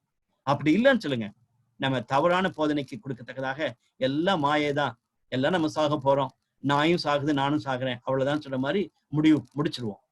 ஆனா தேவனுடைய செயல்பாட்டுல சீசன்ஸ் இருக்குது என்பதை நம்ம அறிந்து கொண்டோமானால் கண்டிப்பாகவே அது நமக்கு ரொம்ப பிரயோஜனமா இருக்கும். எனவே என்னுடைய முதலாவது கேள்வி என்னன்னா, வாழ்க்கையை குறித்து நம்மளுடைய எண்ணம் என்ன எப்படி இருக்கு? மனுஷீகத்துல நம்ம பார்த்து கொண்டு எல்லாம் சோர்ந்து போயிடுறோமா, அல்லது தேவனுடைய பெர்ஸ்பெக்டிவ்ல லைஃபை பாக்குறோமா சொல்லி யோசிச்சு பார்த்தா நல்லா இருக்கும். நம்மளுடைய குடும்பத்திலும் சரி, நம்மளுடைய நண்பர்கள் மத்தியிலும் ஒரு சிலர் பயங்கர டிசாட்டிஸ்ஃபைடா இருக்காங்க. நீங்க இருக்க நான் சொல்லவே இல்லை, நம்ம ஒவ்வொருவரும் we are enjoying our life நான் திட்டமா நம்புறேன். ஆனா நம்மளுடைய குடும்பத்திலும் சரி, நம்மளுடைய நண்பர்கள் மத்தியில நிறைய பேர் டிசாட்டிஸ்ஃபேக்ஷனோட வாழ்க்கையில இருக்காங்க. என்னென்ன காரியங்கள் சொல்லி நம்ம ஒரு லிஸ்ட் போட்டு பார்த்தோம்னா இந்த புத்தகத்தை படிக்கும் பொழுது ரொம்ப யூஸ்ஃபுல்லா இருக்கும். 3வது காரியம், எப்பொழுது நான் யாராவது ஒருத்தருக்கு வாழ்க்கையில ஒண்ணுமே கிடையாது, சோர்ந்து போயிட்டேன், என் வாழ்க்கையில அர்த்தமே இல்லைன்னு சொல்லி சொன்னவங்களுக்கு அர்த்தம் கொடுக்குற அளவுக்கு பேசியிருக்கோம். நிறைய பிரசங்கம் பண்ண வேண்டாம், பைபிள் எடுக்க வேண்டாம், சில வார்த்தைகள் ஆலோசனையா கொடுத்தோம்னா நல்லா இருக்கும்னு நினைக்கிறேன். இந்த புத்தகத்தை படிக்கும் பொழுது கண்டிப்பா நானும் நீங்களும் அப்படி மோட்டிவேட் ஆகணும்னு சொல்றதுதான் என்னுடைய வாஞ்சை. அர்த்தம் இல்லாதபடிக்கு வாழ்ந்து கொண்டிருக்கிற அநேக வாலிப பிள்ளைகளுக்கு, அர்த்தம் இல்லாம வாழ்ந்து கொண்டிருக்கிற குடும்பங்களுக்கு நம்ம அர்த்தத்தை கொடுக்கணும். தேவன் நமக்கு அப்படிப்பட்ட கிருபையை தரட்டும். ஜெபிக்கலாம். எங்கள் அன்பின் ஆண்டவரே, இந்த அருமையான நாளுக்காக ஸ்தோத்திரம். மறுபடியும் நாங்கள் கூடி இப்படி வேதத்தை படிக்கத்தக்கதாக நீ தந்த வாய்ப்புக்காக ஸ்தோத்திரம். இந்த பிரசங்கி புஸ்தகத்தை நாங்கள் படிக்கும் பொழுது தேவன் எங்களுடைய மனக்கண்களை திறந்துடணும். ஆண்டவரே, இந்த உலகத்திலே மாயாய் காணப்படுகிற காரியங்கள் மத்தியிலே நாங்கள் சோர்ந்து போய்விடாதபடிக்கு வாழ்க்கையை அனுபவிக்கத்தக்கதாக உமக்கு பயப்படக்கூடிய பயத்தோடு, நீர் கொடுக்கிற ஆசீர்வாதத்தோடு கூட அர்த்தமுள்ள ஒரு வாழ்க்கையை நாங்கள் வாழவும், அர்த்தமுள்ள வாழ்க்கையை நாங்கள் மற்றவர்களுக்கு போதிக்கவும் எனக்கும் எங்கள் ஒவ்வொருக்கும் நீ உதவி செய்யும். தொடர்ந்து இந்த புத்தகத்தை படிக்கும் பொழுது எங்களை நீர் ஆசீர்வதித்து வழிநடத்தும். இயேசு கிறிஸ்துவின் ஜெபிக்கிறோம் நல்ல பிதாவே. ஆமென். Thank you.